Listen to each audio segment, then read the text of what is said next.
என்னையே எடுத்திருக்கலாம், நானே நல்லா போட்டிருப்பேன் உங்களுக்கு. ஏப்பா என்னப்பா ஆச்சு? நல்லா தானே போய்கிட்டு இருக்கு, நல்ல பவுலிங், நல்ல டீம், குட் வின்.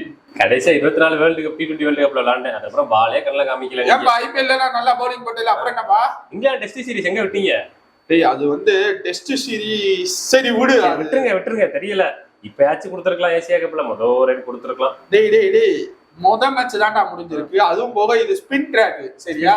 அதான் பும்ரா போடலாம், சிவம் துபே போடலாம், இவர் ஹர்திக் பாண்டியா போடலாம், நான் போடக்கூடாது.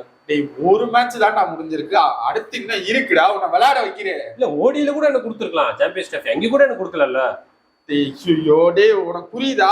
அப்பதான் விடு, இப்ப இருக்கிற பேசி ஏசியா கப் பாகிஸ்தான் கூட மேட்ச் இருக்கு, கண்டிப்பா நீ விளையாடுறதுக்கு அதிக வாய்ப்பு இருக்கு. ஏன் ரொம்ப சேடாத? இல்ல எனக்கு தெரிஞ்சு போச்சு, அடுத்த அபிமன்யு ஈஸ்வரன் நானா கூட இருக்கலாம் போல. அபிமன்யு ஈஸ்வரனா? ஆமா, அவரே 2 வருஷம் பெஞ்சில தான் உட்காந்துருக்காரு, நானும் இப்ப 1 வருஷமா பெஞ்சில தான் உட்காந்துருக்கேன். அவ்வளவுதான் யோசிக்காதடா, உனக்கு கண்டிப்பா குடுக்குறேன்டா. நீங்க கொடுத்துக்கிட்டே இருங்க, நான் பிரான்சைஸ பாக்குறேன், ஏதாச்சும் ஒரு பிரான்சைஸ். என்னடா பண்ண போற? ஆமா, ரிட்டையர்மெண்ட் கொடுத்துட்டேன்னா IPL விளையாடலாம், BPL விளையாடலாம், பிக் பாஸ் விளையாடலாம். என்னடா நீ ஒரு மேட்ச் விளையாட வைக்கலன்றதுக்காக ரிட்டையர்மெண்டா? நீ ஏன்டா அப்படி பண்றீங்க? எனக்கு வருத்தம்பா. என்ன இப்படி இறங்கிட்டேன், ஒரு மேட்ச் விளையாட வைக்கலன்றதுக்காக ரிட்டையர்மெண்டா? டேய் ஐயோ.